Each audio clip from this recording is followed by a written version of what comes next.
ইয়াসিন ওয়াল কুরআনিল হাকীম। আল্লাহর কোরআনের ইয়াসিন পুরা ফু দিয়া দিল। এই ফুটাকে আল্লাহ পাক অ্যাটম বোমার মতো শক্তিশালী বানায়া ওই দানবের বিপরীতে আল্লাহ পাঠায়া দিল। পানিটা পাহাড়ের মতো উঁচু হয়ে উঠছে। ওই পানিটাকে দেয়া কোরআনের সূরা ইয়াসিনকে হিট করলো। আল্লাহু আকবার। মুহূর্তের ভিতরে পানি আবারও সাগরে দেবে গেল। আল্লাহু আকবার জোরে বলে। আল্লাহর কোরআন জয়ী হলো, সিডুর পরাজিত হলো। আল্লাহর কোরআনের সূরা ইয়াসিন জয়ী হলো, দানব পরাজিত হলো। আল্লাহু আকবার। কোরআনের পাওয়ার আছে না নাই? আল্লাহর কোরআনের শক্তি আছে না নাই? আল্লাহর কোরআনের আসর আছে না নাই? এজন্য যুবক, কিয়ামতের ময়দানে আল্লাহ পাক কইব, একটা মুকুট আর একটা পাগড়ি আল্লাহ নিজে হাতে রাখবো। হাতে রেখে আল্লাহ কইব, কই তোমরা বাপ মা, নবীর মা বাবা? আইসা কইব, আল্লাহ আমি তো অমুক নবীর আব্বা, অমুক নবীর আম্মা। আল্লাহ তখন বলবে, আমি কোন নবীর বাপ মারে খুঁজি না, নবীর বাপ মাকে আমি খুঁজি না। সাথে সাথে হাফেজ সাহেবের আব্বা আম্মা, একজন আলেমের আব্বা আম্মা আইসা কইব, আল্লাহ আমি তো অমুক আলেমের বাবা, অমুক হাফেজে কোরআনের মা। আল্লাহ হাসরবাসীর সামনে কুদরতি মুচকি হাসি দিয়ে আল্লাহ বলবে, আমি তো তোমাকেই খুঁজতেছি। মান করা আল কুরআন ওয়া আমিলা বিমা ফিহি উলবিসা ওয়ালিদাহু তাজান ইয়াউমাল কিয়ামা। এজন্যই নবীজি বলেছেন, হাফেজ সাহেবের আব্বা আম্মারে, আলেমের আব্বা আম্মারে আল্লাহ নিজের হাতে পাগড়ি পরাইব। দুনিয়ার জমিনে পাগড়ি পরাইছে আমরা মানুষ, আর বাপ মার মাথায় পাগড়ি পরাইব আল্লাহ নিজে। আল্লাহর হাতে পাগড়ি পরার ইচ্ছা কার কার আছে? একটু হাত উঠে আল্লাহকে দেখান। আল্লাহ তুমি কবুল করো, জোরে কোন আমিন। ফাকানা কাবা কাউসাইনি আও আদনা। সাল্লাল্লাহু আলাইহি ওয়া আলা আলিহি ওয়া আসহাবিহি ওয়া বারাকা ওয়া সাল্লাম وبارك وسلم تسليما كثيرا كثيرا. أما بعد فأعوذ بالله من الشيطان الرجيم. بسم الله الرحمن الرحيم. وننزل من القرآن ما هو شفاء ورحمة للمؤمنين.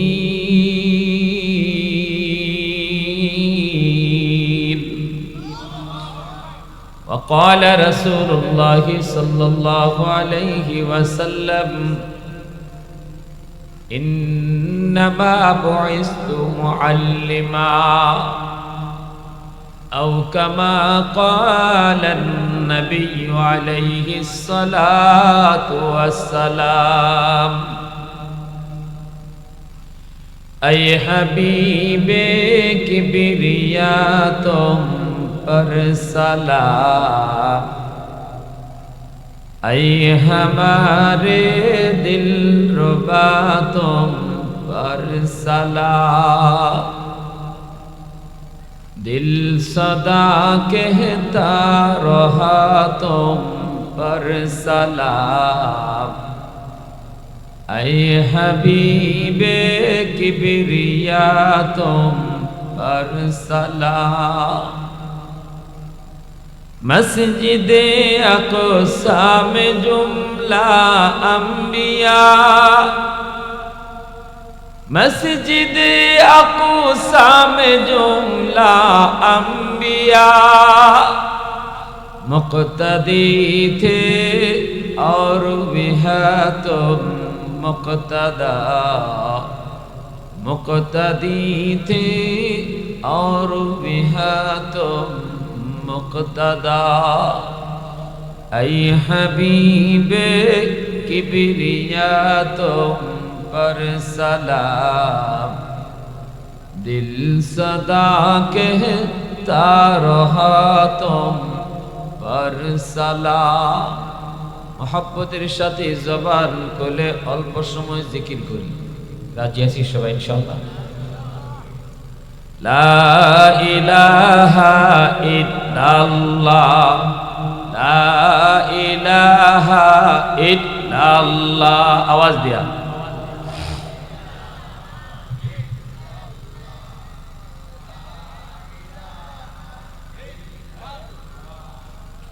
লা ইলাহা ইল্লাল্লাহ, লা ইলাহা ইল্লাল্লাহ।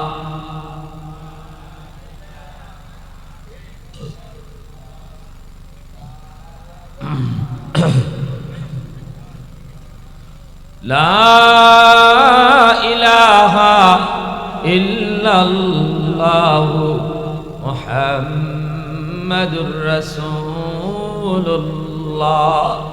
জোরে সুরে বলি সাল্লাল্লাহু আলাইহি ওয়াসাল্লাম।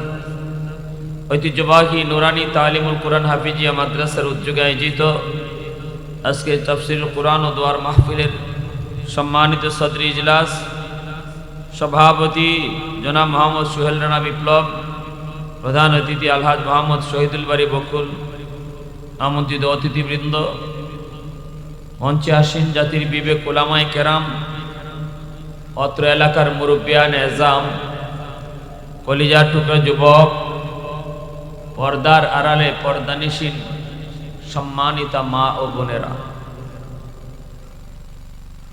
আমার তিলাওয়াতকৃত আয়াতের সরল তর্জমা হলো, আল্লাহ পাক বলেন ওয়া নুনাজ্জিলু মিনাল কুরআন মা হুয়া শিফাউন ওয়া রাহমাতুল লিল মুমিনিন। নিশ্চয়ই আমি আল্লাহ কোরআন নাজিল করেছি তোমাদের জন্য শিফা হিসাবে এবং গোটা মুমিন জাতির জন্য আমি আল্লাহ কোরআনকে নাজিল করেছি রহমত হিসাবে। সুবহানাল্লাহ।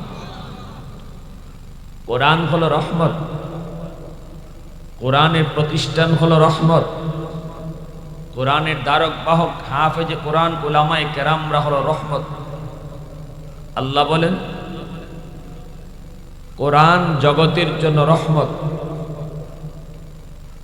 আল্লাহর রহমত ছাড়া আমাদের বাঁচার কোনো উপায় আছে? একটু আওয়াজ দিয়া বলবেন, আওয়াজ দিয়া। পিছনের বাইরে কি সামনের ভাইদের সাথে কোনো ঝগড়াঝাটি আছে আপনাদের? জমি জমা নিয়ে মামলা? পিছনে যারা বসা আপনারা আমার উপরে রাগ না সামনে যারা বসা এদের সাথে আপনাদের দ্বন্দ্ব? কি কোন কোনো ঝগড়াঝাটি আছে ভাই? মামলা মোকদ্দমা আছে? একটু সামনে আসলে ভালো হয় না? জানি কষ্ট হবে, এতক্ষণ বই আপনারা জায়গাটা গরম করছেন, এই গরম জায়গাটা বাদ দিয়ে সামনে আসাটা এত সহজ না, কিন্তু এরপরও আমি আল্লাহর জন্য দ্বীনের জন্য বলবো, কারণ এই গ্যাপটা থাকার কারণে মাহফিলের সৌন্দর্যটা নষ্ট, এবং এই জায়গাটার মধ্যে ইবলিস আয়া বওয়ার সুযোগ পাইব। ঠিক না ভাই? যুবক ভাইয়েরা সামনে আগে আসো, মুরব্বী বাবাজিদেরকে কষ্ট দিও না। যুবক যে ভাইয়েরা আমার মতো যুবক, যুবক যারা আছো তোমরা একটু সামনে চলে আসো। মুরব্বী বাবাজিদেরকে কষ্ট দিও না, তারা যেখানে বসছেন এখানেই তারা বসে থাকেন, কারণ তাদের একটা বয়সের ব্যাপার আছে। ঠিক না? মুরব্বী ভাই, যুবক ভাইয়েরা সামনে চলে আসো, আমার দিকে মনোযোগ। আলহামদুলিল্লাহ, আলহামদুলিল্লাহ। আল্লাহ যারা তোমার এই জান্নাতি বাগানকে সুন্দর করতেছে, পরকালে তুমি তাদেরকে জান্নাতের বাগানে বসায় দিও। সবাই বলেন আমিন, আরো জোরে বলেন আমিন। মুআজ্জাজ হাজিরিন, এবার একটু মনোযোগ আমার দিকে। মনোযোগ আছে সবার? সবার আছে আলহামদুলিল্লাহ। মনোযোগ থাকলে কথাটা একটু শুনেন। ভূমিকাটা যদি ভালো করে বুঝতে পারেন তাহলে পুরা বয়ানটা আপনার সহজে মাথায় নিয়ে যেতে পারবেন। ভূমিকা অত্যন্ত গুরুত্বপূর্ণ একটা বিষয়। আমি লম্বা চোরা কোনো ভূমিকায় গেলাম না, আমি সোজা আল্লাহ কোরআনে আয়াতে ঢুকলাম। আল্লাহ কি বলতেছে? আল্লাহ বলেন কোরআন হলো তোমাদের জন্য রহমত। আমি আপনাদেরকে জিজ্ঞেস করেছি আল্লাহর রহমত ছাড়া আমাদের বাঁচার কোনো উপায় আছে? প্রতিনিয়ত আমরা আল্লাহর রহমত নিয়ে বেঁচে আছি। একটা সেকেন্ড আল্লাহর রহমত ছাড়া বাঁচার কোনো উপায় নাই।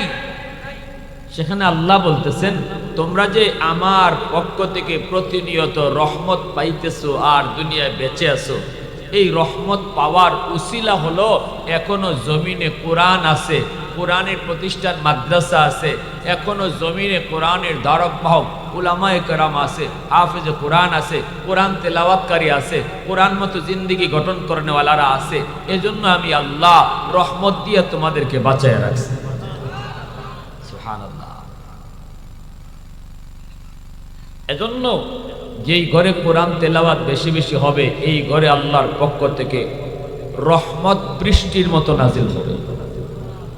যেই সমাজে কোরআনের প্রতিষ্ঠান মাদ্রাসা থাকবে, সমাজের মানুষ মাদ্রাসাকে কদর করবে, মাদ্রাসাকে মহব্বত করবে, ছাত্র উস্তাদদেরকে ভালোবাসবে, আল্লাহ ওই গোটা সমাজটাকে রহমতের চাদর দিয়ে ঢেকে রাখবে। রহমতের চাদর দিয়ে ঢেকে রাখার অর্থ কি? অর্থ হলো আল্লাহ ওই এলাকা থেকে আল্লাহ গজব উঠায় নিবে, রহমত আল্লাহ নাজিল করে। যেখানে রহমত থাকে সেখানে গজব আসে না। রহমত আর গজব এক হয় না। রহমত না থাকলেই গজব আসবে, আর রহমত থাকলে গজব কাছেও আসে না। তাহলে মাদ্রাসা গোটা সমাজকে আযাব গজব থেকে বাঁচায়। সুবহানাল্লাহ জোরে বলেন, আরো জোরে বলেন। আমার ভাইয়েরা, বন্ধুরা, যুবক, এই যে আমরা আল্লাহর প্রতিনিয়ত রহমত পাই, আকাশ থেকে বৃষ্টি পাই, জমিন থেকে ফসল পাই, নদী থেকে মাছ পাই, গাছগাছালি থেকে ফুল ফল পাই, যত প্রকারের নিয়ামত আমরা জমিনে ভোগ করি, আল্লাহ বলেন এই সব কিছু নিয়ামত পাওয়ার উসিলা হলো এখনো সমাজে মাদ্রাসা আছে, এখনো সমাজে বাপ মা সন্তানকে হাফেজ বানায়, এখনো ঘরে কোরআনের কদর আছে, এখনো ঘরে কোরআনের কদর আছে, সমাজের মানুষ এখনো মাদ্রাসাকে কদর করে। আল্লাহ বলেন এজন্য জমিন আমি আল্লাহ টিকায় রাখছি। আল্লাহু আকবার। এ যুবক, আসমান থেকে যদি ঠিকমতো বৃষ্টি তুমি পেতে চাও, জমিন থেকে যদি ঠিকমতো ফসল তুমি পাইতে চাও, গাছ গাছালি থেকে যদি ঠিকমতো তুমি ফুল ফল পাইতে চাও, সব কিছু যদি তোমার ঠিকঠাক মতোই চলতে তুমি পছন্দ করো, তুমি চেয়ারম্যানের চেয়ারম্যানি, তুমি মেম্বারের মেম্বারি, তুমি এমপির এমপিগিরি, তুমি ব্যবসায়ীর ব্যবসা প্রতিষ্ঠান, যত যা কিছু তুমি বলো রে, সব কিছু যদি ঠিক মতোই চলো তুমি চাও, তাহলে আল্লাহ বলেন কোরআনকে মানো, কোরআন মতো চলো, কোরআনের মাদ্রাসাকে কদর করো, উলামায়ে কেরামকে সম্মান করো, নিজের সন্তানটারে হাফেজ বানাও। এ যুবক, সন্তানটারে যদি হাফেজ বানাও, আলেম বানাও, আল্লাহ বলে তুমি বাবার কারণে, তুমি বাবার এই সিদ্ধান্তের কারণে আমি জমিন টিকায় রাখছি। তুমি বাবার এই সিদ্ধান্তের কারণে এখনো জমিনে বৃষ্টি হয়, জমিন থেকে ফসল হয়।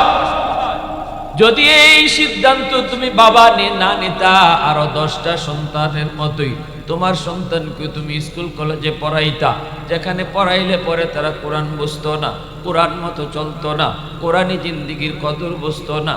যদি 10টা বাবার মতো তুমিও এইভাবেই সন্তানকে নিয়ে স্কুল কলেজে যাইতা, মাদ্রাসাগুলা যদি খালি পড়ে থাকতো, এই মাদ্রাসায় যদি কোরআন পড়নেওয়ালা কেউ পাওয়া না যাইতো, আল্লাহ বলে গাছ গাছালি তোমাকে ফুল ফল দেওয়া বন্ধ করে দিত, জমিন তোমাকে ফসল দেওয়া বন্ধ করে দিত, আকাশ থেকে বৃষ্টি নাজিল বন্ধ হয়ে যেত, নদী নালা কোনো কিছুই তোমার খেদমত করতো না, সব কিছু তোমার বিরুদ্ধে চলে যেত। আমি আল্লাহর রহমতের দ্বারা আমি বন্ধ করে দিতাম, জীবন তোমার এখানেই থেমে যেত। চেয়ারম্যানই তোমার জায়গায় থাকতো না, মেম্বারই তোমার জায়গায় থাকতো না, এমপিগিরি জায়গায় থাকতো না, তুমি ব্যবসায়ী ব্যবসা প্রতিষ্ঠান কিছুই আমি আল্লাহ রাখতাম না, কোনো কিছুই আমি জায়গায় রাখতাম না, কারণ জমিনে আমি আল্লাহর কোরআনের শিক্ষা নাই, অতএব কোনো কিছুরই দরকার না। এবার বুঝে থাকলে বলো যুবক, তুমি আমি জমিনে বেঁচে আছি কোরআনের উসিলায়, ঠিক কিনা জোরে বলো। তুমি আমি এখনো জমিনে বেঁচে আছি মাদ্রাসার উসিলায়, তুমি আমি এখনো জমিনে বেঁচে আছি হাফেজে কোরআনের উসিলায়, তুমি আমি জমিনে এখনো বেঁচে আছি উলামায়ে কেরামের উসিলায়। এই কথাটাই আল্লাহ পাক রব্বুল আলামিন পবিত্র কোরআনের এই আয়াতের ভিতরে বলছেন। এই আয়াতের ব্যাখ্যা করেছেন আমার নবী তার হাদিস শরীফে। নবীজি তার হাদিস শরীফের ব্যাখ্যা করেছেন সুন্দর। নবীজি বলেন, ইন্নাল আলিমা ইয়াস্তাগফিরু লাহু মান ফিল আরদ ওয়া মান ফিস সামা হাত্তাল হিতানু ফি জাওফিল মা। আল্লাহর নবী রহমতের নবী বলেন, উম্মতের দল, তোমরা যদিও মাদ্রাসার কদর বুঝো না, তোমরা যদিও উলামায়ে কেরামের কদর বুঝো না, তোমরা যদিও হাফেজে কোরআনের কদর বুঝো না, তোমরা যদিও কোরআনওয়ালাদের কদর শান মান তোমরা বুঝো না রে। নবীজি বলেন, কিন্তু আসমান জমিনের ভিতরে আর যত মাখলুক আছে সবাই কিন্তু একজন হাফেজ সাহেবের কদর বুঝে, আলেমের কদর জানে, মাদ্রাসার কদর বুঝে। এজন্যই আল্লাহর নবী কয়ে, গাছের পাতা বলো, জঙ্গলের বাঘ ভাল্লুক বলো, গর্তের পিপিলিকা বলো, এমনকি পানির নিচের মাছ বলো, সব কিছু মাদ্রাসার জন্য 24 ঘন্টা আল্লাহর কাছে দোয়া করে। গর্তের পিপিলিকা এই কথা কয়, আল্লাহ সমাজে সমাজে তুমি মাদ্রাসা কবুল করে নাও, যতগুলা মাদ্রাসা আছে আল্লাহ মাদ্রাসার উন্নতি তুমি কবুল করে নাও। হাফেজে কোরআন যারা আছে গো আল্লাহ, হাফেজে কোরআনের হায়াত তুমি বাড়াও, উলামায়ে কেরামের সংখ্যা তুমি বাড়াও, ঘরে ঘরে তুমি হাফেজ তৈরি করো। এই কথাটা মাছেও কয়, কারণ কি? কারণ কি? কারণ মাছে জানে মাদ্রাসা যতদিন জমিনে থাকবো ততদিন আল্লাহ জমিন টিকায় রাখবো, আমি মাছও জমিনে বেঁচে থাকার সুযোগ পাবো। জমিন যদি থাকে তবে তো আমি মাছ থাকবো, ঠিক কিনা? জমিন যদি থাকে তবে তো আমি পিপিলিকা থাকবো। এজন্য ওই পিপিলিকায়ও দোয়া করে, নবী বলছেন পিপিলিকায়ও দোয়া করে, আল্লাহ উলামায়ে কেরামের হায়াত তুমি বাড়ায়া দাও। কথা বুঝেন আপনারা? আমার কথা বুঝে আসে? মনোযোগ কার কার আছে একটু হাত উঠিয়ে দেখান। আল্লাহ কবুল করো, জোরে কোন আমিন, আরো জোরে কোন। এজন্য প্যারে হাজিরিন, আল্লাহ পাক রব্বুল আলামিন বলছেন, জানো এই জমিন আমি কাদের উসিলায় টিকায় রাখছি। এখন ভাই সৌদি আরব থেকে একটা জাহাজ, মালদ্বীপ নামক একটা দেশ আছে বিশ্ব মানচিত্রে, তাই উঠতেছেন কেন? প্রস্রাবে ধরছে? হ্যাঁ, যাও, সমস্যা হইলে যাবে, আনিলে আমি এখনই মুনাজাতে লাগব।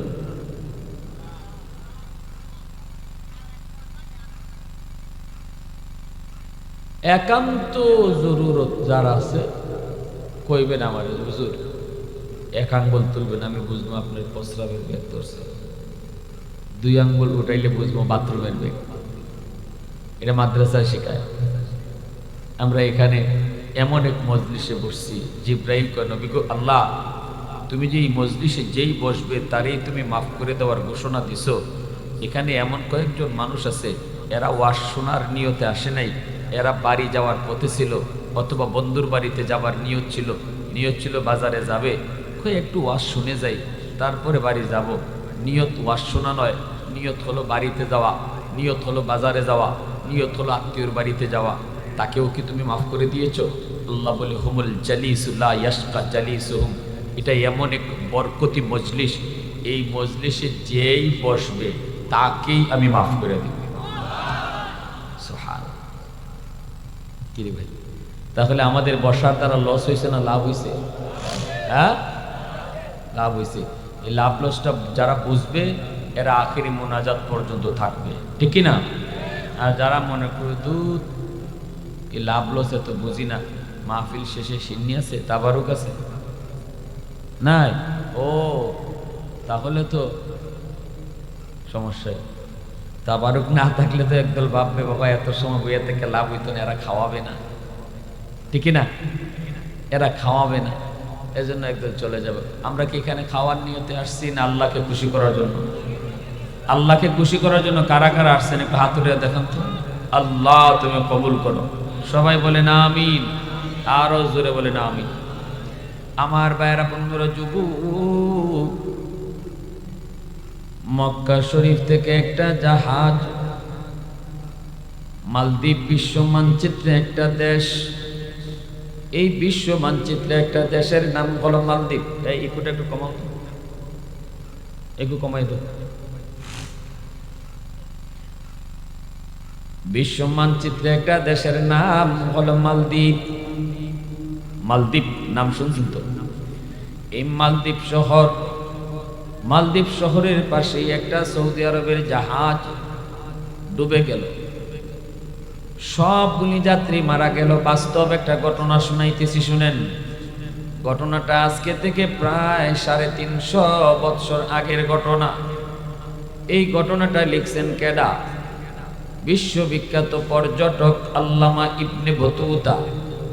তিনি তার কিতাব রিহলাতে ইবনে বতুতা, এই কিতাবের ভিতরে তিনি উল্লেখ করেছেন, কি লিখছেন তিনি? কয়, শুধু আজ পৃথিবীর মানচিত্রে মালদ্বীপ হলো একটা মুসলিম দেশ, কিন্তু এক সময় এই দেশটা মুসলিম দেশ ছিল না।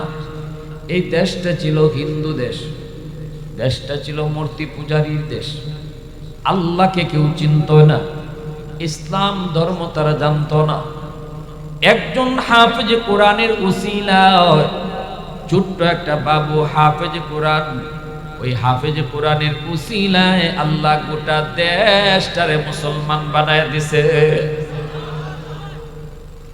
তো আসতেনি সুবহানাল্লাহ, পিছনে পিছনে মানুষ আওয়াজ দিয়ে সুবহানাল্লাহ বলে না ভাই, একটু আওয়াজ দিয়ে একসাথে বলেন সুবহানাল্লাহ, আরো জোরে সুবহানাল্লাহ।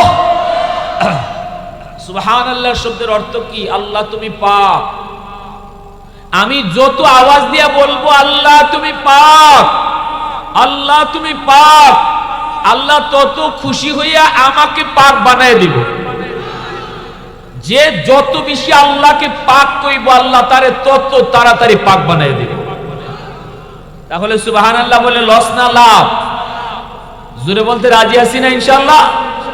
আবার আওয়াজ দিয়ে বলেন সুবহানাল্লাহ, আলহামদুলিল্লাহ, আল্লাহু আকবার। আল্লাহ তুমি কবুল করো। এবার শুনেন, কেউ নড়াচড়া করবেন না, কোনো আওয়াজ নাই। জাহাজের সবগুলি যাত্রী মারা গেল পানিতে ডুবে, জাহাজ ডুবে গেছে, মানুষ আর বাঁচবে কোত্থেকে? সব মরছে। কিন্তু ওই হাফেজ সাহেব, যার বয়স মাত্র 8 বছর, এই হাফেজ কোরআনকে আল্লাহ তার কুদরতে বাঁচিয়ে রাখছে। একজন হাফেজ, একজন আলেম। আজকে আপনাদের এলাকার এই মাদ্রাসা নুরানি তালিমুল কোরআন হাফেজিয়া মাদ্রাসা, এই মাদ্রাসা আমার আল্লাহর ভাষায় আপনাদের এই দৌলতপুর পশ্চিম পাড়া এলাকার জন্য আল্লাহ বলতেছেন এই মাদ্রাসা রহমত। কে বলছেন? জোরে বলেন। আল্লাহর কথা এটা। ওয়ানুনাজ্জিলু মিনাল কুরআন মা হুয়া শিফাউন ওয়া রাহমাতুল লিল মুমিনিন। এই মাদ্রাসারে যারা কদর করব নিজের সন্তান দিয়া, টাকা পয়সা দিয়া, বুদ্ধি পরামর্শ দিয়া, সবচেয়ে বড় সহযোগিতা হলো নিজের সন্তানকে মাদ্রাসায় পড়ানো। সবচেয়ে বড় সহযোগিতা কি? নিজের সন্তানকে মাদ্রাসায় পড়ানো। টাকা পয়সার চেয়েও বড় সহযোগিতা হলো নিজের নাতিটাকে মাদ্রাসায় পড়ানো, নিজের আওলাদকে হাফেজ কোরআন বানানো। এটা হলো সবচেয়ে বড় সহযোগিতা। ওই মাদ্রাসা আমার আপনার জন্য কত বড় রহমত শুনেন। ওই হাফেজ সাহেবকে আল্লাহ তার কুদরতে বাঁচাইছে। কেমনে? একটা কাঠের উপরে ভাসতেছে, ছোট্ট বাবু তো, ছোট ছোট বাচ্চারা আল্লাহর 30 পারা কোরআন সিনার ভিতরে নেয়। এমন আপনারা দেখছেনই না? দেখছেন না? ছোট ছোট বাচ্চা দাড়ি উঠে নেয়, মুছ উঠে নেয়। আপনাদের এখান থেকে যে ছেলেটা হাফেজ হইল, পাগড়ি মাথায় পরাইলাম, তারও তো দাড়ি উঠে না, দাড়ি নাই, মুছ নাই। তাহলে বোঝা গেল কম বয়সে সিনার ভিতরে 30 পারা নেওয়া এটা বাহাদুরি না, এটা আল্লাহ পাকের দয়া। কিনা জোরে বলেন? চেয়ারম্যানের পোলা হইলেই হাফেজে কোরআন হওয়া যায় না, এমপির পোলা হইলেই হাফেজ সাহেব হওয়া যায় না, কোটিপতির পোলা হইলেই হাফেজ সাহেব হওয়া যায় না। হাফেজ হইতে গেলে আল্লাহর দয়া লাগবে, ঠিক কিনা? হাফেজ হইতে গেলে দয়া লাগবে। টাকার জোরে সব কিনা যায়, হরিণের চোখ পাওয়া যায়, ব্যারিস্টারি ডিগ্রি আনা যায়, কিন্তু টাকা দিয়া সন্তানদের হাফেজ বানানো যায় না। না এই সার্টিফিকেটও কিনা যায়? হ্যাঁ, বাপের কোটি কোটি টাকা আছে, ছেলের হাফেজে কোরআনের ডিগ্রি কিনে নিয়ে আইছে, হবে? জোরে বলেন। আমার ভাইয়েরা, বন্ধুরা, যুবক, মালদ্বীপের জেলেরা নামলো মাছ ধরার জন্য সাগরে। হঠাৎ করে দেখতেছে কাঠির উপরে ভাসতেছে একটা ছোট্ট বাবু, চেহারাটা তার বড় সুন্দর। এই ছোট্ট বাবুটাকে তারা তাদের নৌকায় উঠাইল। কি হয়েছে বাবা? হাফেজ সাহেব কয়, জাহাজ ডুবে গেছে। কি পরিমাণ যাত্রী ছিল? কয়, অসংখ্য, অগণিত। তুমি কেমনে বাঁচলা? কয়, আমি জানি না। আল্লাহু আকবার। মূলত বাঁচাইছেন কে? আল্লাহ যারে বাঁচায় কেউ তারে মারতে পারে, আল্লাহ যারে ধরে কেউ তারে ছাড়াইতে পারে না। ঠিক কিনা জোরে বলেন? ইন্না বাতুশা রাব্বিকা লাশাদীদ। আল্লাহ বলে আমার ধরা বড় কঠিন ধরা। আল্লাহ ধরে না, ধরলে আল্লাহ ছাড়ে না। আল্লাহ ঢিল দেয় কিন্তু ছেড়ে দেয় না। এজন্যই আল্লাহ পাকের ধরা। আল্লাহ বাঁচাইলে বাঁচায়। ওই ছোট্ট বাবুটারে আল্লাহর কুদরতে আল্লাহ বাঁচায় নিলেন। মালদ্বীপের জেলেরা তারে বাজারে নিয়ে তুলল বিক্রি করার জন্য। তখনকার সময় মানুষ বেচা কেনা হইতো, বাজারে বাজারে মানুষ বেচা কেনা হইতো। আমাদের যুগে যেমন তরকারি বেচা কেনা হয়, আনাজপাতি বেচা কেনা হয়, আলু ডাউল বেচা কেনা হয়, ওই সময় বাজারে মানুষও বেচা কেনা হইতো। এই ছোট্ট বাবুটারে বাজারে উঠায় দিল জেলেরা, বিক্রি করে দিবে। কিন্তু এত চড়া দাম চাইলো, কেউ সাহস করে না কেনার জন্য। এত চড়া দাম, এত দাম। চেহারা সুন্দর, চেহারা তো হবেই সুন্দর, কেউ তো সাহস করে না কিনতে। একজন হিন্দু মহিলা, সম্পদের কোনো তার অভাব নাই, অভাব শুধু একটাই, ওই মহিলার কোনো ছেলে সন্তান নাই, আছে শুধু একটা মেয়ে সন্তান, আবার স্বামীও নাই। মহিলার কানে যায় পৌঁছল, বাজারে একটা ছোট্ট ছেলে বিক্রি হচ্ছে, কিন্তু এত দাম কেউ কিনতে পারে না। ছেলেটার চেহারা বড় সুন্দর, চেহারা বড় মায়াবী। মহিলা গেছে বাজারে, যায় কয়, জেলেরা কত টাকা হইলে তোরা বিক্রি করবি? কয়, এত টাকা। কয়, নে টাকা। ছেলে আমারে দে। আল্লাহু আকবার। এ আমার ছেলের প্রয়োজন, কারণ আমার ছেলে নাই, আছে শুধু একটা মেয়ে। উপযুক্ত হওয়ার পর আমার মেয়েটাকে আমি বিয়ে দিয়ে দেব, এরপরে আমাকে কে পালবে, কে দেখবে? আমার তো কোনো আওলাদ নাই, কোনো সন্তান নাই। সম্পত্তি আমার অনেক আছে, ধন দৌলত আমার অনেক আছে, কিন্তু পালবে কি, খাওয়াবে কি, পর আমার দেখশন করবে কে? এজন্য টাকা যা লাগে তা দিয়ে কিনে নিল। হাফেজ সাহেব এইবার হিন্দু মহিলার ঘরে গেল। মহিলাকে মা কয়, মহিলাটাও তার ছেলে কয়। এইদিকে বোনটা তারে ভাইয়া বলে ডাকে, ভাইটাও বোনটারে বোন বলে ডাকে। এইভাবেই চলছে, সুন্দরে চলছে। হঠাৎ করে একদিন হাফেজে কোরআন দেখতেছে, মায় কান্দে গো, বিলাপ করে করে মায় কান্দে। হাফেজ সাহেব জিজ্ঞেস করে, মা গো, ও মা, তুমি কেন কান্দ? মহিলা কই, বাবা, তোমার কাছে বলে কোনো লাভ হবে না। হাফেজ সাহেব কই, মা তুমি কও শুনি, কোনো উপকার করতেও পারি। মহিলায় কই, বাবা শুন, ওই মালদ্বীপে প্রতি বৎসর সিডর হয়, সাগরের পানি মালদ্বীপ শহরের উপর রাত যখন 1টা বাজে যায় তখনই মালদ্বীপের উপরে আক্রমণ করে। বৎসরে একদিন নির্ধারিত সময় আক্রমণ করে। এই আক্রমণ থেকে বাঁচার জন্য বাদশাহ ঘোষণা দিল, জ্যোতিষীরা জ্যোতিষীবিদ্যা পড়ে বের করো, গণকেরা গণনা করে তোমরা বলো কেন এমন হয়, মালদ্বীপকে কেমন করে বাঁচানো লাগবে। জ্যোতিষীরা কয়, গণকেরাও কয়, আমরা যা পেয়েছি এটা হলো একটা খবিস জিনের কারসাজি। এই জিনের কারণে পানিটা এত উঁচুতে উঠে, শহরের উপর আক্রমণ। যদি আপনি এই আক্রমণ থেকে মালদ্বীপ শহরকে আপনি বাঁচাইতে চান, তাহলে সাগরের পারে যে একটা রাম মন্দির আছে, ওই রাম মন্দিরে একটা কুমারী সুন্দরী মেয়েকে মন্দিরে রেখে দিতে হবে। তাহলেই সিডর হবে না, জলোচ্ছ্বাস হবে না। এটা হলো জিনের ভূত, এটা হলো দানবের ভূত, এটা হলো দত্তের ভূত। এই দানব এই মেয়েটাকে খেয়ে ফেলবে, ওরে হত্যা করে ফেলবে, কিন্তু সিডর হবে না, পানি আর আসবে না। বাদশাহ হুকুম জারি করে দিল, বৃহৎ স্বার্থের দিকে খেয়াল করে ক্ষুদ্র স্বার্থের জলাঞ্জলি, ছোট স্বার্থ তোমরা কোরবানি করো। অর্থাৎ সুন্দরী মেয়েদের তালিকা তৈরি করো, দেশ বাঁচাইতে হবে। মেয়ে একজনকে যদি আমরা বুক দিয়ে দিব, বিনিময়ে তো আমাদের দেশ বাঁচানো যাবে। সুন্দরী মেয়েদের তালিকা তৈরি করলো। এই যে থিওরিটা, এই থিওরিটা কিন্তু ইসলাম সমর্থন করে। জোরে বলেন। 10 জনের সুখের জন্য নিরপরাধ আরেকজনকে হত্যা করা, এটা ইসলাম সাপোর্ট করে না। এজন্য হযরত ওমর ফারুক রাদিয়াল্লাহু তাআলা আনহু জামানায় আমর ইবনুল আস রাদিয়াল্লাহু তাআলা আনহু মিশরের গভর্নর নিয়ে জবাই করত, তখন পানি উঠত। আমর ইবনুল আস রাদিয়াল্লাহু তাআলা আনহু বন্ধ করে দিয়েছেন, রাখ, তোদের আগের এই সমস্ত আলতু ফালতু কর্মকাণ্ড এখন আর চলবে না, কারণ এটা ইসলামী রাষ্ট্র। ঠিক কিনা জোরে বলো।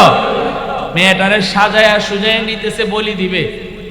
আমর ইবনুল আস থামাইছেন, রাখো, কি হইছে, ডুল ডব্বর বাজায় কই দাও।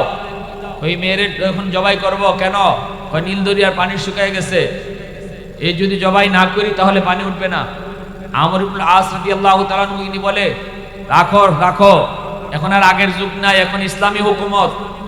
আমি আমর ইবনুল আস হলাম তোমাদের গভর্নর, আমার অনুমতি ছাড়া একটা কদমও চলবে না। আমার মন বলে না যে ইসলাম এটাকে সাপোর্ট করে। 10 জন আরামে থাকবা, পানি পাইবা, আর আরেকজনের কুরবানি দিবা, তার দোষটা কি? জোরে বলেন, তার দোষটা কি?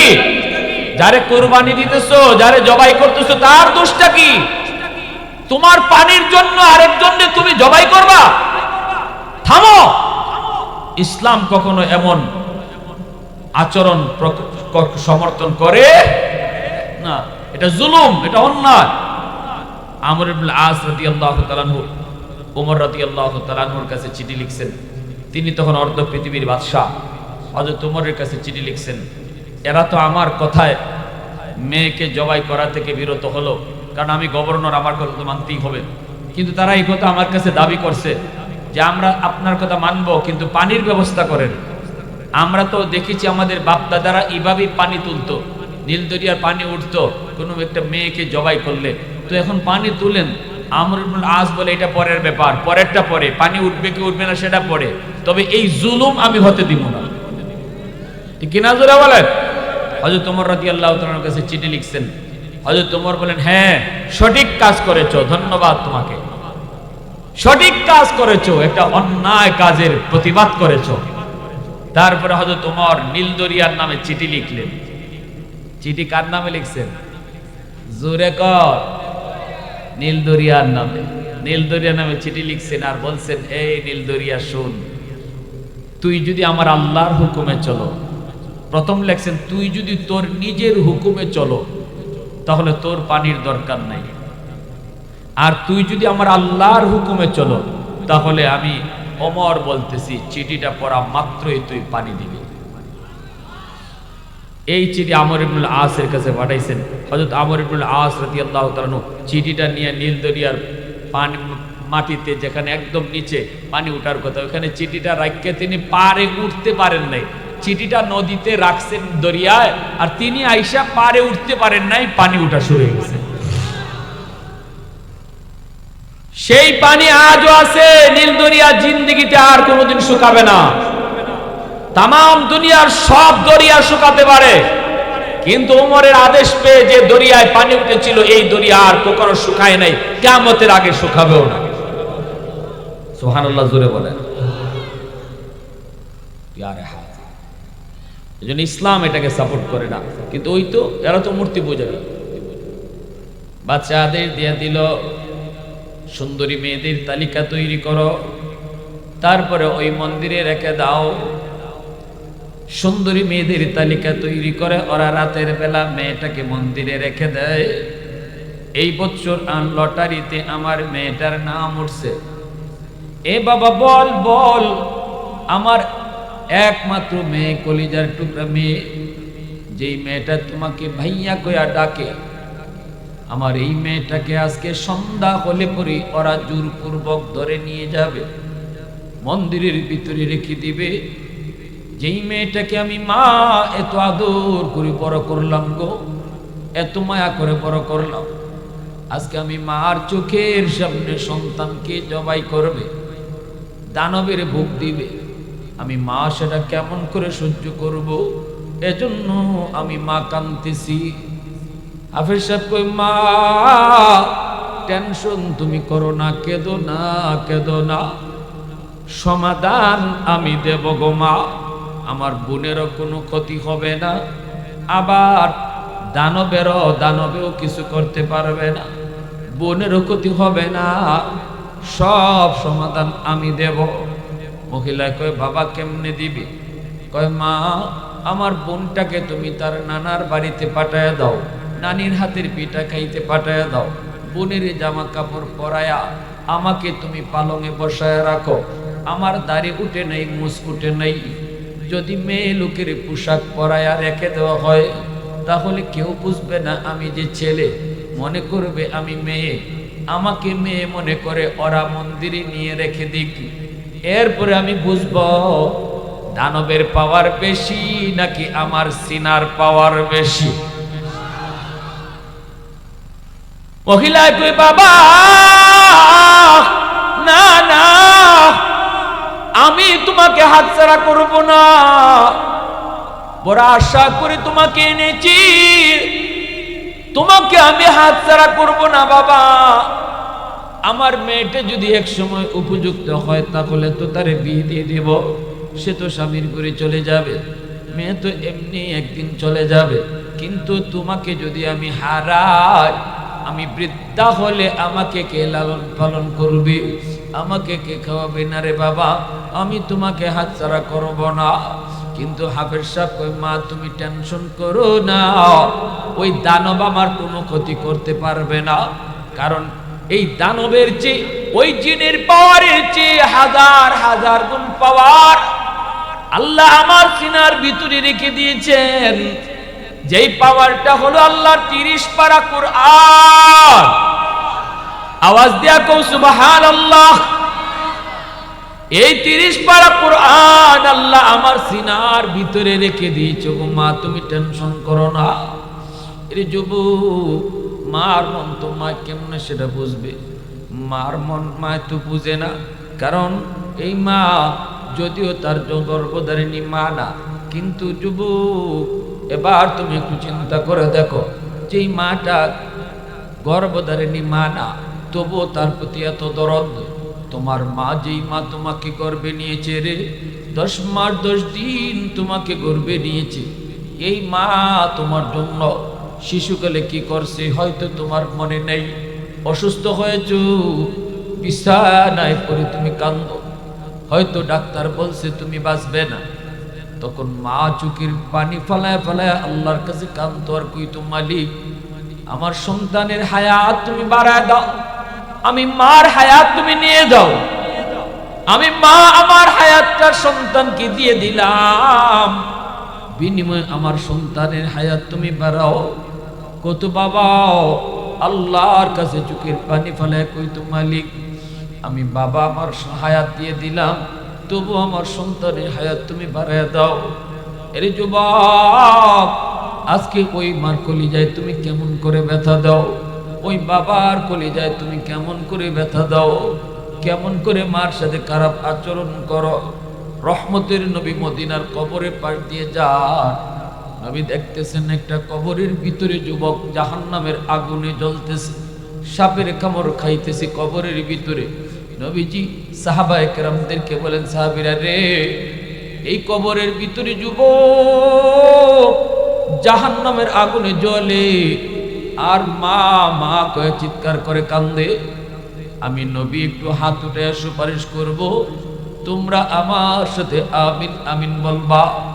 নবীজি হাত উঠে দিয়েছেন, আল্লাহ তুমি তো আমাকে রহমতের নবী বলেছ, রহমতের নবী কবরের পার দিয়ে যাবে আর কবরের ভিতরে আযাব হবে, হয় না মালিক, হয় না।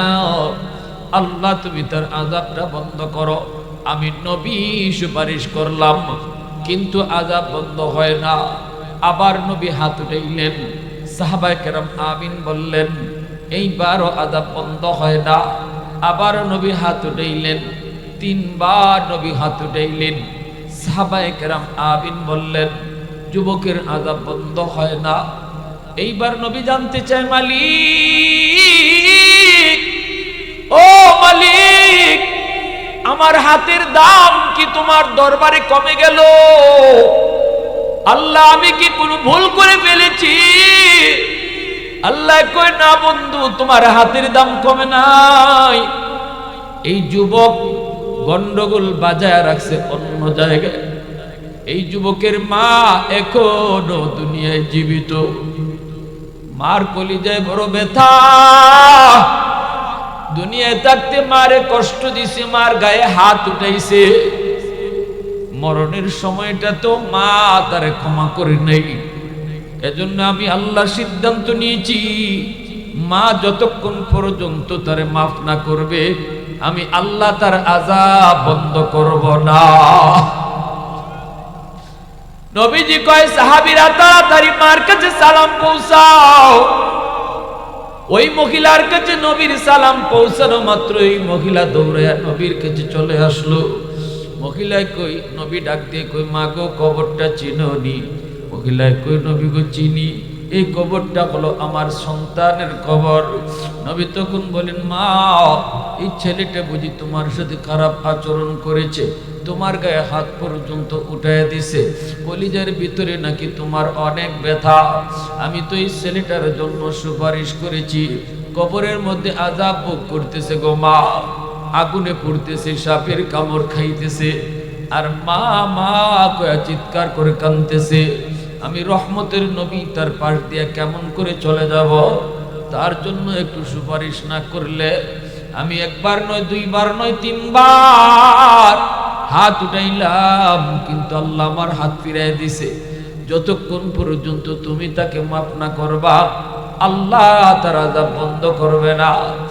এই কথা বলতেই মহিলাকে নবী কয়, মা গো, তুমি মাফ করে দাও, ছেলে তো তোমার পেটে নিছো, তুমি কষ্ট করেছো, তুমি হয়তো সন্তান না বুঝে তোমাকে কষ্ট দিছে, মা তুমি মাফ করে দাও, আমি নবী তোমার কাছে হাত জোর করে সুপারিশ করি। মহিলায় তখন চোখের পানিটা ফালায় কয়, না গো নবী, আমি একে মাফ করবো না, এখনো আমার পিঠে মাইরের দাগ আছে। নাউজুবিল্লাহ, জোরে বলেন। এখনো আমার পিঠে তার মাইরের দাগ আছে, এখনো আঘাতের চিহ্ন আছে। না গো নবী, আমি এর মাফ করবো না। রহমতের নবী, মায়ার নবী চিন্তায় পড়ে গেছেন। এইবার নবীজি আল্লাহ, ও মালিক, মার দিল তো শক্ত হয়ে গেছে, মা যদি মাফ না করে আমি নবীর সুপারিশও তুমি কবুল করবা না, তাহলে এই যুবকের আযাব কেমনে বন্ধ হইতো? আল্লাহ তোমার কাছে একটা সুপারিশ করি, আল্লাহ আমাকে যেইভাবে কবরের আযাব তুমি দেখায় দিছ, এইভাবে তার মার চোখের সামনে তুমি আযাবটা দেখায় দাও। আস্তে কোন, আরো তো আস্তে, নাইলে সকালে নাস্তা করে গেছো সুবহানাল্লাহ কইলে হবে। খালি হয়তো কষ্ট হইতেছে আপনাদের পেটে ক্ষুধা, সকালে নাস্তা কইরা অন্তত মনে করে সুবহানাল্লাহটা কইলিয়েন। আর একটু জোরে কোন সুবহানাল্লাহ। আর জোরে সুবহানাল্লাহ। আল্লাহর নবী রহমতের নবী কয়, আল্লাহ আযাবটা যেভাবে আমাকে দেখাইছো এইভাবে তার মারেও দেখাই দাও। সাথে সাথে আল্লাহ বলে, বন্ধু তোমার এই সুপারিশটা আমি কবুল করলাম। আল্লাহর নবীকে আল্লাহ যেইভাবে আযাবটা দেখায় দিছে, এইভাবে মার চোখের সামনেও আল্লাহ পাক আযাব দেখায় দিলেন। দেখতেছে মায়ের কবরের ভিতরে সন্তানের আযাব, আগুনে পোড়ার দৃশ্য, সাপের কামড়, আবার মা মা কয়ে চিৎকার করার আওয়াজ। যেই মাত্র এই আওয়াজ, সন্তানের আওয়াজ মার কানে দেয় পৌঁছলো, সাথে সাথে মার দিলটা নরম হয়ে গেছে। আল্লাহু আকবার জোরে বলেন। মার দিলটা নরম হয়ে গেছে, কারণ মা বাবা কোনোদিন সন্তানের কষ্ট নিজের চোখে সইতে পারে না, ঠিক না? যত কষ্টই সন্তানে দেয়, যতই কথা অমান্য করে, যতই মার বাবার কলিজায় ব্যথা দেয়, কিন্তু এই সন্তান বিপদে পড়লে সবার আগে কান্না করে মা, সবার আগে কান্না করে বাবা। বিদেশ বাড়িতে সন্তান যদি বিপদে পড়ে, প্রবাসে যদি সন্তান বিপদে পড়ে, কেউ না জানলেও সবার আগে জানে মা, ঠিক কিনা জোরে বলেন। কলিজার মধ্যে ব্যথা লাগে, কলিজায় কেমন কেমন জানি করে, কেন? কারণ এটা মা আর সন্তানের রক্তের সম্পর্ক। আল্লাহু আকবার জোরে বলেন। সন্তানের বিপদ, সন্তানের বিপদ কেউ না বুঝলেও মায় বুঝে। আল্লাহু আকবার জোরে কর। এ যুবক, তুমি কার কলিজায় ব্যথা দিতেছো? কার চোখের পানি তুমি জড়াইতেছো রে যুবক? পৃথিবীতে মায়ের মতো আপন কেউ হবে না, পৃথিবীতে মায়ের মতো আপন কেউ হবে না। তোমরা কোনো দিনও মায়েরই মনেতে কষ্ট দিও না, তোমরা কোনো দিনও মায়েরই মনেতে কষ্ট দিও না। পৃথিবীতে মায়ের মতো আপন কেউ হবে না, তোমরা কোনো দিনও মায়েরই মনেতে কষ্ট দিও না। কত পাপিয়ে মন আছে মাকে কষ্ট দেয়, মায়ের মনে কষ্ট দিয়ে অভিশাপ নেয়। মায়ের মনে কষ্ট দিলে খোদা যে সহে না, মায়ের মনে কষ্ট দিলে খোদা যে সহে না। তোমরা কোনো দিনও মায়েরই মনেতে কষ্ট দিও না, তোমরা কোনো দিনও মায়েরই মনেতে কষ্ট দিও না। মুসলমানের আওয়াজে বলেন আল্লাহু আকবার। যেই মাত্র মা নিজের চোখে আযাবটা দেখলো, সাথে সাথে মা চিৎকার দিয়া কই, নবী গো, আমার মনে যা কষ্ট আছিল সব ভুলে গেছি। আল্লাহকে বলেন আযাব যেন আমার সন্তানের বন্ধ করে। সাথে সাথে আল্লাহ পাক আযাব বন্ধ করে দিল। এজন্য বলি যুবক, আব্দুল কাদের জিলানী, মঈনুদ্দিন চিশতিরে যদি তুমি খুশি করো তবু আল্লাহ খুশি হবে না। যদি মা বাবা খুশি না থাকে, আর যদি বাপ মা খুশি থাকে, আল্লাহ খুশি হয়ে যায়। রিদার রাব্বি ফি রিদাল ওয়ালিদাইন ওয়া সাকাতুর রাব্বি ফি সাকাতিল ওয়ালিদাইন। এই শিক্ষাটাই আপনার সন্তানকে মাদ্রাসায় পড়াইলে দেওয়া হয়, ঠিক কিনা জোরে বলো। এই আদর্শটাই আপনার সন্তানকে মাদ্রাসায় পড়াইলে বোঝানো হয়। এটা আমার নবীর আদর্শ, এটা আমার নবীর আখলাক, এটা আমার নবীর কথা। হাজারো আব্দুল কাদের জিলানী যদি তোমার জন্য হাত উঠায় দোয়া করে, নবীজি বলেন এই দোয়া কবুল হবে কি হবে না কোনো গ্যারান্টি নেই। কিন্তু ভাঙ্গা ঘরে বসে যদি মা হাত উঠায়, ভাঙ্গা ঘরে বসে যদি বাবা হাত উঠায়, নবীজি বলেন এই বাপ মার দোয়া কবুল হবে, এর গ্যারান্টি আছে। মায় কয় বাবা না, আমি তোমাকে যেতে দিব না। হাফেজ সাহেব কই, মা তুমি টেনশন করো না, বোনটারে তুমি নানার বাড়ি পাঠায় দাও। এমনি বোনটারে পাঠায় দেওয়া হলো। বোনের জামা কাপড় পইরা হাফেজ সাহেব মেয়ে লোক সাইজা, মেয়ে মানুষ সাইজা পালঙের মধ্যে বসা রইছে। সন্ধ্যার সময় সরকারি সৈন্যরা এসে দরজায় নক করলো। দরজায় নক করতেই মা দরজা খুলে দিল। সরকারি সৈন্যরা ঢুকেই দেখে এত সুন্দর একটা মেয়ে পালঙের মধ্যে বসা। সুন্দর তো হবেই, বাড়ি তো তার মালদ্বীপ নাকি সৌদি আরব। আমার নবীর দেশের মানুষ, নবীর দেশের মানুষ চেহারা তো সুন্দর হবেই, ঠিক না? হাই রে, এত সুন্দর মেয়েটা রে, এত সুন্দর মেয়েটা আজকে দানবের ভোগ দিব। এরা আফসোস করে। আপনারা বলুন তো, আমার ওয়াজ যারা শুনছেন এতক্ষণ পর্যন্ত, এটা মেয়ে না ছেলে? এই পিছনের যুবকরা কয় না মেয়ে না ছেলে? ছেলে, অল্প বয়সের ছেলে, হাফেজ সাহেব, 30 পারা কোরআন তার সিনায়, দাড়ি নাই, মুছ নাই। আল্লাহু আকবার জোরে বল। সরকারি সৈন্যরা কয় চলো। হাফেজ সাহেব কয় ধরতে হবে না, আমি যাব। চলছে, মন্দিরে নিয়ে রাখলো, মন্দিরে নিয়ে রাখলো। সরকারি সৈন্যরা চলে আসলো। সকালবেলা যায় তার লাশ আনবে, সকালে যায় লাশ আনবে। 12টার পরে যখন 1টা বেজে গেল, হাফেজে কোরআন মন্দিরের ভিতরে ঢুকে সে তার মেয়ে লোকের পোশাক খুলে ফেলে দিল। ভিতরে ছিল তার ছেলে মানুষের পোশাক, এই পোশাকটা পরা, আর হাতের মধ্যে তার একটা জায়নামাজ। জায়নামাজটা মন্দিরের ভিতরে বিছাইয়া দিল। জায়নামাজ মন্দিরের ভিতরে বিছাইয়া নামাজে দাঁড়ায় গেল। আল্লাহু আকবার জোরে বলেন। তামাম দুনিয়া তোমার আমার জন্য আল্লাহ মসজিদ বানায় রাখছে। আল্লাহু আকবার জোরে বলেন। অতীতের উম্মতের জন্য আল্লাহ পাক নির্ধারিত জায়গায় নামাজ পড়া নির্ধারণ করে রাখছে। মুসা নবীর জমানার উম্মতের জন্য মসজিদে আইসাই নামাজ পড়তে হতো। বাড়িতে নামাজ পড়লে হতো না, দোকানে নামাজ পড়লে হতো না, মাঠে নামাজ পড়লে হতো না। কিন্তু আমাদের জন্য শুধু আল্লাহ, এই উম্মতে মুহাম্মদের জন্য আল্লাহ কয়, বন্ধু তোমার উম্মতের জন্য আমি আল্লাহ তামাম দুনিয়া মসজিদ বানায় দিলাম। যেখানে নামাজ পড়বে ওখানেই আমি নামাজ কবুল করে নেব। এত সুযোগ আল্লাহ আমাদেরকে দিছে, এরপরেও তো আমরা টাইম মতো নামাজ পড়ি না, ঠিক না? আমরা সময় মতো নামাজ পড়ি না, যেখানে থাকি এখানে নামাজ পড়ি না। হ্যাঁ, মনে করি যে এইভাবে অবহেলায় নামাজ চলে যায়, অথচ দৈনিক 5 বার আল্লাহ তোমাকে আমাকে ডাকতেছে, আল্লাহু আকবার, আল্লাহু আকবার। বান্দা আমি আল্লাহ বড়, আমি আল্লাহ বড়, তোর দোকান ছোট, আমি বড়। বান্দা তোর বন্ধু ছোট, আমি আল্লাহ বড়। আয় আমার দিকে আয়, আমার দিকে আয়। ঘুমটা ছোট, আমি আল্লাহ বড়, তুই ঘুম বাদ দিয়ে আমার দিকে আয়। এভাবে 5 বার আল্লাহ তোমাকে আমাকে ডাকে।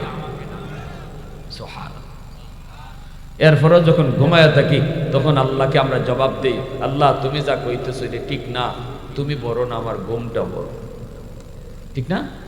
মুখে বলি না কিন্তু কাজে প্রমাণ করি। আমি এরপরও যখন দোকানদারি করি আজান শোনার পরও, তখন আমি মুখে বলি না কিন্তু আমার কাজে প্রমাণ করতেছি আমি, আল্লাহ তুমি বড় না, আমার দোকানদারিটা বড়, ঠিক না? তুমি বড় যদি এটা আমি মনে প্রাণে মানতাম তাহলে তো আমি দোকান বন্ধ করতাম। এখন আজান হয়েছে, দোকান বন্ধ করতাম। আমার ভাইরা বন্ধুরা, এরা তো চলে আসলো। সরকারি সৈন্যরা রাত যখন 1টা বেজে গেল, হাফেজ সাহেব মন্দির থেকে তাকায় দেখে সাগর বড় খারাপ, ভয়ঙ্কর রূপ ধারণ করেছে। সাগরের পানিটা দানবের মতো উপরে উইটা রওনা দিছে, মালদ্বীপ শহরটারে ডুবাইয়া দিবে। এমনি হাফেজ সাহেব কয়, আল্লাহ আজকে প্রমাণ হবে ওই সিডুরির পাওয়ার বেশি, দানবের পাওয়ার বেশি নাকি তোমার কুরআনের পাওয়ার বেশি। ও মালিক,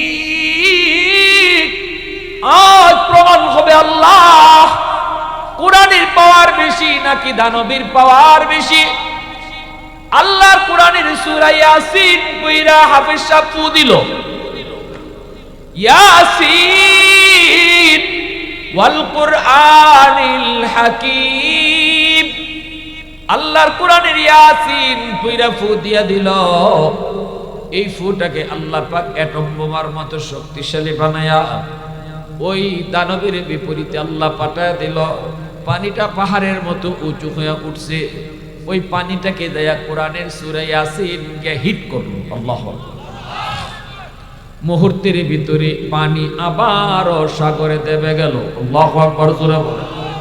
আল্লাহর কোরআন জয়ী হলো, সিডুর পরাজিত হলো, আল্লাহর কোরআনের সূরা ইয়াসিন জয়ী হলো, দানব পরাজিত হলো। আল্লাহু আকবার। কোরআনের পাওয়ার আছে না নাই? আল্লাহর কোরআনের শক্তি আছে না নাই? আল্লাহর কোরআনের আসর আছে না নাই? ও ভাই, দারুল দেওবন্দ মুতাইম সাহেব হুজুর উনি বলে যে আমরা দারুল দেওবন্দের অফিসে বসা, চর এলাকায় একজন মানুষ মরছে, আওয়াজ উঠে গেছে, লোকটার কবর থেকে একটা নূর চমকাইতেছে। আমি নিজে দৌড়ে গেলাম, যে কবরের পাশে দিকে গোটা এলাকা নূরে চমকাইতেছে, কবরের ভিতর থেকে আলো বের হইতেছে। আমি দৌড়ে গেলাম তার বউয়ের বিবির কাছে, যে জিজ্ঞেস করছি, মাগো তোমার স্বামীর এমন কি নেক আমল আছে যে আমলের কারণে দুনিয়াতেই আল্লাহ তার বুজুর্গি মানুষে দেখাই দিয়েছে। মহিলা কই, হুজুর আমার স্বামীর তেমন কোনো নেক আমল মনে পড়ে না, তবে যদ্দূর মনে পড়ে আমার স্বামী তিনি আল্লাহর কোরআন তেলাওয়াত করত। তিলাওয়াত জানতো না, তিলাওয়াত পড়া জানতো না, কিন্তু না জানলেও কোরআন শরীফ বাইর করতো। ওই যে দেখেন কোরআন শরীফ তাকের মধ্যে, এই কোরআনটাই হলো আমার স্বামীর কোরআন। ইনি কোরআনটা বের কইরা পৃষ্ঠাগুলা উল্টাইতো, পড়া তো ইনি জানতেন না, কিন্তু প্রতিটা লাইনে লাইনে আঙ্গুল ঘুরাইতো আর কানতো, আঙ্গুল ঘুরাইতো আর কান্না করে কইতো, মালিক এই আয়াতের ভিতরে তুমি যা কইছো আমি সব মানি, এই আয়াতের ভিতরে তুমি যা কইছো আল্লাহ আমি সব বিশ্বাস করি, আমি পড়া জানি না গো আল্লাহ, কিন্তু তুমি যা কইছো আমি মানি, আমি মানি, আমি মানি। এইভাবে আঙ্গুল ঘুরাইতো, চোখের পানি ফালায়া ফালায়া আমার স্বামী কান্ত।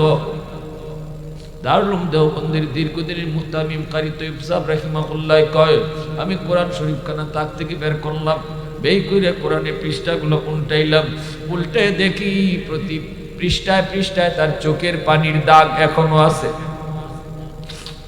পৃষ্ঠার লাইনের নিচে নিচে তার আঙ্গুল ঘোরানোর দাগ এখনো, আঙ্গুলের দাগ আছে, আঙ্গুলের ছাপ পড়ে গেছে। এর যুবক পড়া জানতো না, কিন্তু আল্লাহর কোরআনকে মহব্বত কইরা এই আমলটা করত। আল্লাহ তার উপর খুশি হইয়া দুনিয়াতেই আল্লাহ মরণের পর সে যে কত বড় ওলি আল্লাহ জগতের মানুষ সে জানায়া দিছে। मैं तालिब मौला हूँ मेरे इश्क निराला,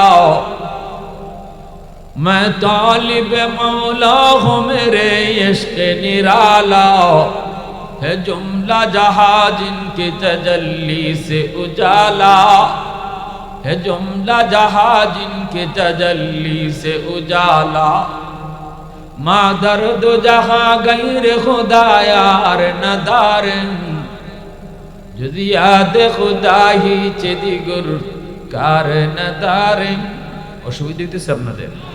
মনোযোগ কার কার আছে একটু দেখান তো, হাত রে আল্লাহ। আল্লাহ তুমি কবুল করো, লিল্লাহি তাকবীর। হয় নাই ভাই, আওয়াজ দিয়া লিল্লাহি তাকবীর। দিন ইসলাম, দিন ইসলাম, দিন ইসলাম, দিন ইসলাম। আল্লাহ তুমি কবুল করো, সবাই বলি আমিন, আর জোরে আমিন। মুআজ্জাজ হাজিরিন, এইবার দেখা গেল সকালবেলা সরকারি সৈন্যরা গেছে লাশ আনার জন্য। কি আনার জন্য? কিছু না, মন্দির থেকে কি আনতে গেছে? জোরে বলেন, কি আনতে গেছে? যায় দেখে মন্দিরের ভিতরে লাশের কোনো বংশ, হাফেজ সাহেব মন্দিরে বৈশা বৈশা কোরআন তেলাওয়াত করতেছে। সরকারি সৈন্যরা কই, কিরে বেটা তুই এখানে কি কর? কেন কি হয়েছে? কয় আমরা যে গত রাতে একটা মেয়ে রেখে গেলাম, মেয়েটা কই? এই মেয়েটার লাশ কই? হাফিজ সাহেব কয় বুকার দল, মেয়ে লুকরে রাখো নাই, আমাকেই রেখে গেছো। সরকারি সৈন্যরা কয় কও কি? আমরা তো মেয়ে লোক রেখে গেলাম, তুমি তো ছেলে মানুষ। হাফিজ সাহেব কই আমি তো আমার বোনের জামা কাপড় পরে মেয়ে লোক সেজে বসা ছিলাম, তোমরা তো আমাকে মেয়ে মনে করে নিয়ে আসছো, মূলত আমি ছেলে। কই মেয়েটা তাহলে কই? কই আমার বোন তো নানির ভাতের পিঠা খায়, নানার বাড়িতে মজা করে, তাহলে তুই এখানে আসলি বাবা? কয় হ, আমাকেই তোমরা মেয়ে লোক বানিয়ে নিয়ে আসছ। কই তাহলে সিটেরও হলো না, জলোচ্ছ্বাস তো হলো না।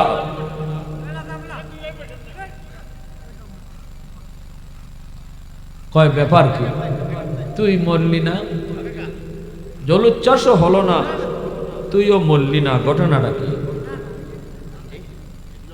এই শেষ সময় আইসা আপনারা জায়গা নিয়ে ভাড়াভাড়ি শুরু করছেন, এখন তো ওয়াজই শেষ। কি ভাই কথা শিখ না, এখন তো ওয়াজই শেষ, এখন জায়গা বইলেও যে কথা, না বইলেও এক কথা। এখন আমরা তো রাখলাম মেয়ে, তুই তো ছেলে। তোমরা বুকার দল, আমি ছিলাম মেয়ে মানুষের পোশাক পইরা, মূলত আমি ছেলে। কয় তাহলে মেয়েটা কই? কয় আমার বোন তো নানির হাতের পিঠা খায়, নানির হাতের। তুই মরলি না? কই তোরা মনে করছো দানব আমারে মেরে ফেলবে? তোরা জানো না আমার সিনার ভিতরে কি আছে। আল্লাহু আকবার। আরে আমার সিনার ভিতরে 30 পারা কোরআন। এই শক্তি কোরআনের শক্তি দানবের শক্তির চেয়ে হাজার হাজার গুণ বেশি পাওয়ার। যেই সিনার মধ্যে কোরআন থেকে, এই সিনাকে জাহান্নামের আগুনও জ্বালাইতে পারে না। এত শক্তি, এত পাওয়ার, এই কোরআনের পাওয়ার, এত পাওয়ার, জাহান্নামের আগুন ওই সিনাকে জ্বালাইতে পারে না। অতএব সিডুরে কি করবে, দানবে কি করবে? আমি তো আল্লাহর কোরআন পড়ে শুধু ফু দেই নেই, পুরা কোরআন পড়ি নাই, শুধু ইয়াসিন পড়ে ফু দিছি। এতে করেই পানি পানির জায়গায় আবার দেবে গেল, সাগর মুহূর্তের ভিতরেই শান্ত হয়ে গেল, অশান্ত সাগর মুহূর্তের মধ্যে শান্ত হয়ে গেল। আল্লাহ কোরআনের সূরা ইয়াসিনের পাওয়ার বেশি। এই কথা বলতেই সরকারি সৈন্যরা দৌড় শুরু করলো। বাদশাহর কাছে যায়, বলতেছে বাদশাহ যাবো না, এই ঘটনা। বাদশাহ কয়ে আমাকে তাড়াতাড়ি নিয়ে চলো। বাদশাহ তার মন্ত্রী পরিষদ নিয়ে হাফেজ সাহেবের কাছে আসলো। এসে বলতেছে, ওরে হাফেজ সাহেব, এ বাবা, এই যদি হয় কোরআনের শক্তি, কোরআনের পাওয়ার, তাহলে আমরা কেন দূরে থাকবো? আমরাও দূরে থাকতে চাই না বাবা।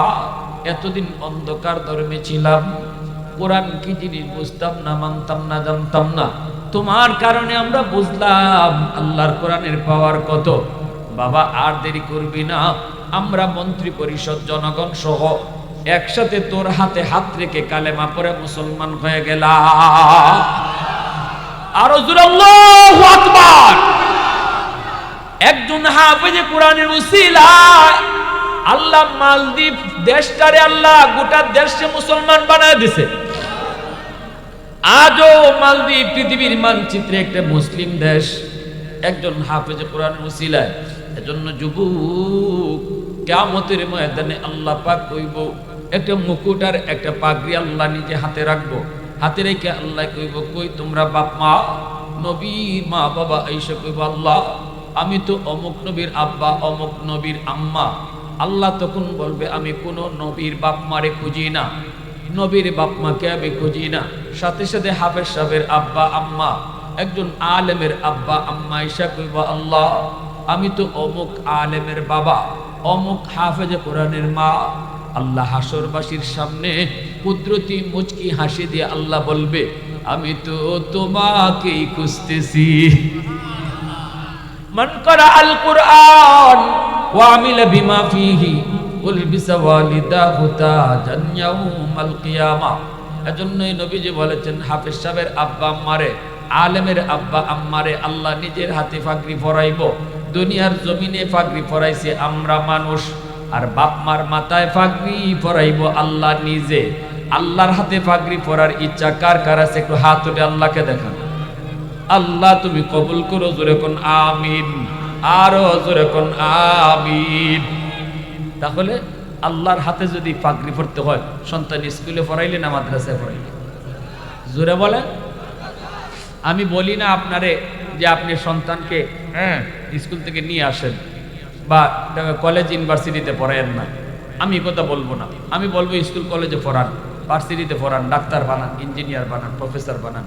কিন্তু আমার প্রশ্ন হলো, সন্তানকে যে আপনি ডাক্তার বানাইতেছেন, আগে মুসলমানই শিখাইছেননি। আমার সন্তানের বড় পরিচয় ডাক্তার নয়, আমার সন্তানের সবচেয়ে বড় পরিচয় সে মুসলমানের সন্তান। এজন্য সবার আগে তাকে মুসলমানই শিখাও। আর মুসলমানের শিক্ষা করার যে জায়গা, এটা হলো মাদ্রাসা।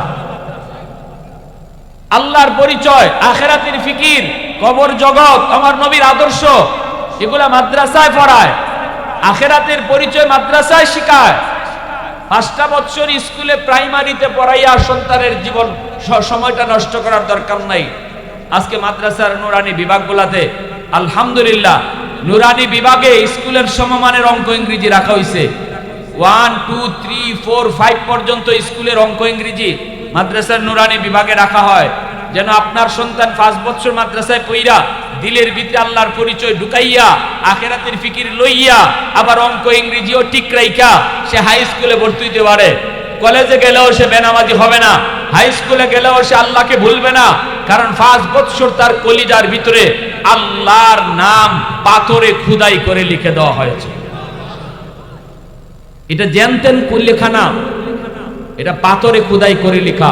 কাদা মাটির মধ্যে যা খুশি লেখা যায়, মাটি শক্ত হলে লেখা যায় না, ঠিক না? আমার সন্তানের দিল দিমাগ কাদা মাটির মতো। এই শিশুকালে যা বুঝাইবেন তাই কিন্তু লেখা হয়ে থাকবে, যা দেখাইবেন তাই কিন্তু রেকর্ড হয়ে থাকবে। বড় হলে পরে সন্তান এতদিন যা রেকর্ড করছেন তাই বাজাবে, ঠিক না?